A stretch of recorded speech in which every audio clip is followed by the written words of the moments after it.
자, 조금 쉬셨죠? 네, 마저 하겠습니다. 책으로 볼게, 문제집 보겠습니다. 자, 5번이에요, 5번. 자, 오존층 파괴 물질에 대해서 생산 사용을 정확하게 규제한 게 몬트리올. 89년. 답은 2번입니다. 비엔나 아닙니다. 정확히 규정을 했기 때문에 몬트리올. 자, 6번 보시면 유해 폐기물의 국가 간 수출입 처분 규제할 목적 바젤 협약. 그래서 처음에는 이렇게 좀 간단하게 시험 문제가 나왔구나 하시면 되고요. 자, 7번도 좀 간단하지? 해양 오염 방지를 주목적으로 하는 거는 런던 협약. 그래서 답은 3번이고요. 그 다음에 8번. 자, 유넵. 국제연합환경계획기구입니다. 유넵의 주요 업무나 설명이 아니고, 제가 그걸 따로 얘기하진 않았지만, 하여튼, 뭐, 답은 고를 수 있어야 되겠지. 아닌 것은입니다. 세계 각 나라의 환경기구를 유지 관리하는 데 필요한 소요 경비를 재정적으로 지원할 것 같지 않을 것 같아요. 네, 안 하지. 얘네들이 어떤 애들인데, 이건 안 할 것 같아요. 답은 1번 같고, 그러면 이런 건 하겠네. 지원, 뭐, 기술 인력, 이런 걸 해줄 것 같아요. 2번. 그리고 3번에 보시면 조정, 지휘, 뭐 이런 거 할 것 같아요. 국제협력 할 것 같고요. 그 다음에 72년 스웨덴의 스톡홀름에서 열린 인간환경회의의 결정에 따라 73년에 설립됐다. 맞죠? 73년에 설립된 거. 네, 그래서 답은 1번. 그래서 이런 것들은 가볍게 넘어가셔야 돼. 이런 거 갖고 나 안 배우는데 이러지 마시고. 근데 9번 같은 경우도 그래요. 그래서 제가 이걸 아예 안 갖고 온 것 중에 하나가 되게 많더라고요. 10개년 종합계획 기본 원칙이 너무 많아서 이거 하다 보면 몇 쪽이 넘어가서 이걸 안 하고 이것도 역시 문제로 우리 감을 좀 잡으셔야 되는데 수용체 중심의 접근법이야. 그럼 수용체 중심의 접근법이라는 거는 이런 거죠. 환경 오염이 있어. 그러면 여기 오염물질이 배출이 돼. 그 오염물질이 배출이 되는데 이게 문제가 아니라는 거죠. 그럼 뭐예요? 이거를 받아들이는 입장에서 얘가 내 몸에 들어오면 나를 얼마나 해야 할 건지 이걸 보는 거야. 이걸 수용체 중심의 접근법이라고 하는 거죠. 수용체 중심의 접근법이라고 하는 거죠.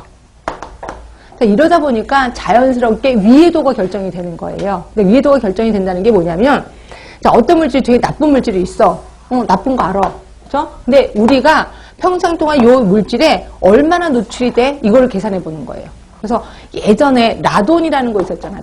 라돈 물질이 우리나라에서는 그렇게 중요한 게 아니었었어요. 근데 미국에서는 중요해요. 왜냐면 미국에서는 지하실이 있거든요. 오래된 지하실에서 거기 오래된 그 바위, 흙 이런 데서 나오는 게 라돈이야. 근데 미국에서는 지하실이 있는데 우리나라는 지하실은 그냥 맨발로 가는 데잖아요. 근데 미국에 있는 지하실은 막 흙도 있고 다 있어요. 그러니까 그렇게 오래된 곳에 있었다 보니까 라돈 물질이 꼭 노출이 되거든요. 그러니까 라돈이 나쁜 거 알고 여기에 노출된 확률이 많은 게 미국 사람들이야. 그러다 보니까 라돈에 대해서 일찌감치 신경을 쓴 게 미국이에요. 근데 우리나라는 신경을 안 써도 돼. 왜냐면 집안에 지하에 흙 있고 이런 건 없거든요. 집안에 딱 들어오면 다 방으로 다 깔려있고 다 있어서 라돈을 신경 안 써도 됐었어요. 그래서 라돈이 나쁜 건 알지만 신경 안 써도 돼. 그런데 이거를 배신한 사람이 누구예요? 라돈 침대예요.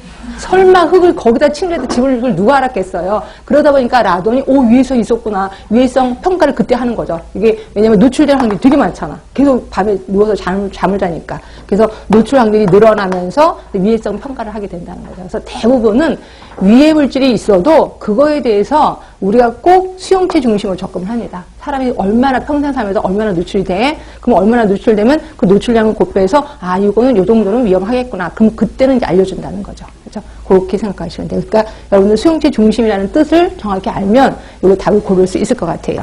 일단 볼게요. 1번. 노약자나 태아, 산모 등 환경오염에 민감한 집단들이나 소외된 민감군에 대한 별도의 강화된 환경위해 요인 관리 기준을 마련한다. 이거 있어요. 근데 이건 수용체 중심은 아닐 것 같은 느낌이 들어야 돼. 왜? 민감한 또는 취약계층의 환경보건 서비스거든요. 그렇죠? 자, 그다음에 두 번째는 실내 공기 오염과 아토피 질환 간 상관성, 대기 오염과 천식 발생 간 상관 등 주요 환경성 질환과 오염 현상 간 발생 기전과 상관성 규명을 추진한다.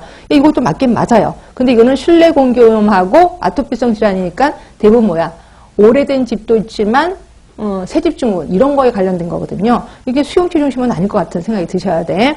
근데 지역사회 참여를 중시하는 환경오염 접근 방식. 대부분 사업은 지역 주민이 참여하는 게 좋아요? 참여하지 않는 게 좋아요? 참여하는 게 좋아요. 그래야지 그 사업은 성공을 하는 거거든요. 그래서 이것도 역시 수용체 중심은 아닐 거라는 생각할 때 그냥 참여를 촉진하기 위한 거다라고 말하시면 되고요.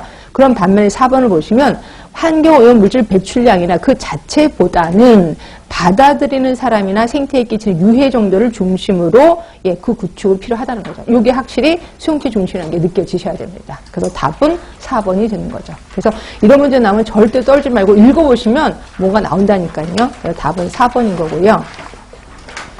자, 그래서 잠깐만 유인물 잠깐만 볼게요. 유인물을 보시면 자, 인간 환경 선언 4대 원칙은 좀 이따 볼 거고 거기에 위해성 평가를 잠깐 볼까 합니다. 아까 이게 이제 아까 말한 대로 수용체 중심의 접근 방법에서 위해성 평가하는 건데 자, 그 위해성 평가의 단계를 잠깐 볼게요. 단계를 보시면 1번의 위험성 확인.